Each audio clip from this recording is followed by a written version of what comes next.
Senior citizen. तसं तर आजकाल आरोग्य सुविधा खूप चांगल्या पद्धतीने वाढल्यात. त्यामुळं आयुर्मान पण वाढलं. ज्या घरामध्ये क्वालिफाईड मुलं मुली आहेत, आईवडिलांना हातभार लावत आहेत, योग्य वयात नोकऱ्या लागल्या आहेत, अशा काही घरांमध्ये सुबत्तासुद्धा वाढली. एकंदरीतच एक शांतताप्रिय आयुष्य जगणारे सिनियर सिटीजन यांची संख्या दिवसेंदिवस वाढती आहे. यामध्ये मला नाही वाटत की कोणाला काही शंका असेल. फरक फक्त इतकाच आहे की प्रत्येक सिनियर सिटीजनच्या चेहऱ्यावर किंवा एकंदरीतच त्याच्या देहबोलीमध्ये प्रत्येकजण काही खूप मोठा आनंदात राहतोय असं नाही आहे. प्रत्येकाच्याच चेहऱ्यावरती एक प्रकारची चमक आहे असं नाही आहे.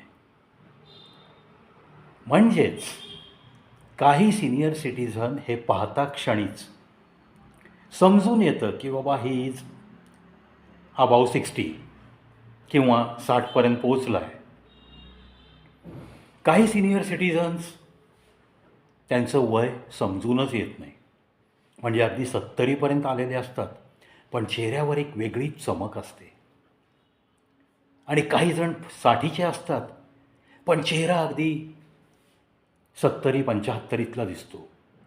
चालण्या बोलण्याची ढब 60-62 वय असतानासुद्धा 70ची वाटायला लागते. हा फरक का पडतो? हा खरा संशोधनाचा विषय आहे. जर प्रत्येकाचं वय 65 आहे तर प्रत्येकाच्या चेहऱ्यावरती चमक तशीच दिसायला हवी, असं एक साधं गणित सामान्य माणूस म्हणून डोक्यात असतं. पण असं होत नाही. आता ज्या व्यक्तींच्या चेहऱ्यावर काही चमक दिसते आणि त्यांचं वय समजून येत नाही, याच्या मागं काही रहस्य आहे का? असू शकतं. कुठे ना कुठे जेव्हा तुम्ही 70चे असूनसुद्धा समोरच्या व्यक्तीला तुमच्या वयाचा अंदाज येत नाही किंवा तुमचं वय 70पेक्षा कमी आहे असा समोरच्या व्यक्तीचा ग्रह होतो, it is nothing but it is a certification given by that person to your cheerful life. म्हणजेच ज्या व्यक्तीची चेहऱ्यावरची चमक 70व्या वर्षीसुद्धा खूप चांगली असते आणि त्याचं वय लहान वाटतं, कमी वाटतं, त्या व्यक्ती नक्की काय करत असतील? एक साध्या साध्या गोष्टी आहेत की जेव्हा तुम्ही सेवानिवृत्त होता किंवा जेव्हा तुम्ही 60 ओलांडता, त्यानंतर तुम्ही स्वतःला कशा पद्धतीने ॲक्टिव्ह ठेवता. ॲक्टिव्ह याचा अर्थ फक्त फिजिकल एफर्ट्स घ्यायचे असं नाही आहे. Your mind should be active. फक्त फिजिकली नाही, मेंटलीसुद्धा तुम्ही स्वतःला कसं ॲक्टिव्ह ठेवताय. म्हणजेच तुम्हाला माहीत नसलेल्या गोष्टींमध्ये ज्ञान मिळवण्याचा प्रयत्न काही वाचन करून किंवा काही मोबाईलवरती ऐकून तुम्ही करताय का? तुमच्या माइंडला तुम्ही सतत कार्यरत राहण्याचे आदेशित करता का? काही जुन्या आठवणी एकांतात बसून आठवण्याचा प्रयत्न करून त्या मेंदूला कार्यरत ठेवताय का? This things are also very important. म्हणजेच ज्या पद्धतीने तुम्ही फिजिकली ॲक्टिव्ह राहण्यासाठी तुम्हाला डॉक्टरनी अलाउड केलेले हलके फुलके व्यायाम करत असाल, त्याच पद्धतीने जर तुम्ही या तुमच्या मेंदूला ॲक्टिव्ह ठेवत असाल तर त्याचा उपयोग तुमच्या चेहऱ्यावरची चमक वाढण्यात नक्कीच होतो. आता कधीकधी फक्त वॉकिंगचा व्यायाम करणारी मंडळी भेटतात. नाही रे, आता वयोमानाप्रमाणे मी जास्त फिजिकल एफर्ट्स घेत नाही, पण मी रोज अर्धा तास फिरायला जातो बरं का. असं सांगणारी अनेक मंडळी तुमच्या पण संपर्कात नक्की असतील. माझ्या तर आहेत.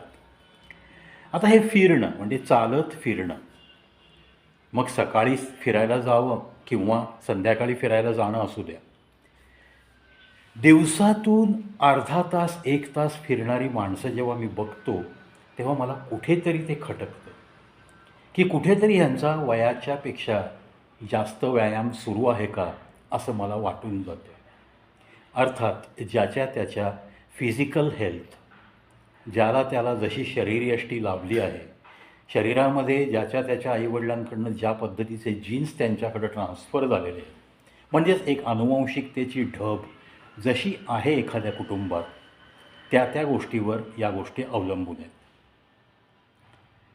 पण चालण्याचा जर व्यायाम सिनियर सिटीजन म्हणून ॲट द एज ऑफ 65 आपण करत असाल, तर मला असं वाटतं की तो व्यायाम म्हणून नका करू.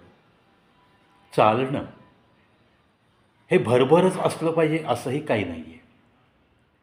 तुम्ही एका लयीमध्ये चाला आणि 10 मिनिट चाला, 10 मिनिट जाण्यासाठी, 10 मिनिट येण्यासाठी, इतकंच तुम्ही जर चाललात रोज, तरीसुद्धा तुम्ही त्याद्वारे तुमच्या हृदयाला सांगू शकता की अरे बाबा, तुझी मला काळजी आहे आणि एवढाच हलका फुलका व्यायाम तुझ्यासाठी उपयुक्त आहे आणि इतका पुरेसा आहे, असं त्या तुमच्याच छाताडात धडकणाऱ्या हृदयाला तुम्ही सांगू शकता. मेंदू कार्यरत ठेवणं त्यासाठी अनेक उपाय आहेत. गाणी ऐका, जुनी गाणी गुणगुणा, तुम्हाला कितपत ती तोंडपाठ आहेत हे आठवा, काही जुन्या चांगल्या आठवणी आठवत बसा, किंवा काही तुम्हाला वाचन आवडते तर चांगली चांगली पुस्तकं वाचून त्यातले काही उतारे लक्षात ठेवण्याचा प्रयत्न करा, so that your mind will remain active. आणि फिजिकली ॲक्टिव्ह राहण्यासाठी साधासुद्धा रोज 10 मिनटं जाणे आणि 10 मिनटं येणे, 20 मिनटं टोटल वॉकिंग तुमचं जर झालं तरी मोर दॅन सफिशियंट आहे. हलके फुलके जर तुम्हाला काही बॉडी स्ट्रेचिंग करणे व्यायाम जमत असतील तर तेवढे हलके फुलके 10 ते 15 मिनटं करणे. योगा करत असाल तर वेल अँड गुड, खूप चांगलं. योगा करण्याइतकी तुमच्यामध्ये फ्लेक्झिबिलिटी असेल, स्थूलता नसेल, तर कधीही चांगलं. योगा करण्याने तुम्हाला शरीराला ऑक्सिजनचा पुरवठा मोठ्या प्रमाणात योगा आणि प्राणायाममुळं होऊ शकतो, हे सांगायची गरज नाही आहे. याच पद्धतीने तुम्ही जर एकांतवासात राहत असाल, बीइंग सिनियर सिटीजन, तुम्हाला जर काही मोठ्या पदावरनं सेवानिवृत्त झालो आहे आणि मग इतर लोकांमध्ये मी कसा मिक्स होऊ, किंवा मी या सगळ्यांपेक्षा जरी त्याच वयाचा असलो तरी माझ्यात तारुण्य आहे, माझं मन तरुण आहे, असं म्हणून तुम्ही स्वतःला जर या सिनियर सिटीजनपासून अलूफ म्हणजे एकांतात ठेवत असाल, तर याचा दुष्परिणाम तुमच्या चेहऱ्यावरची चमक कमी होण्यात होतो. थोडक्यात, जेवढं तुम्ही लोकांशी कनेक्ट राहाल या सिनियर सिटीजनच्या एजमध्ये, जितकं तुम्ही एकमेकांच्या संपर्कात राहाल, कधीकधी 1-2 मित्रांना फोनवरती कॉल करून त्यांच्याशी 5-10 मिनटं गप्पा मारणं, हे सुद्धा तुम्हाला टॉनिकचं काम करतं.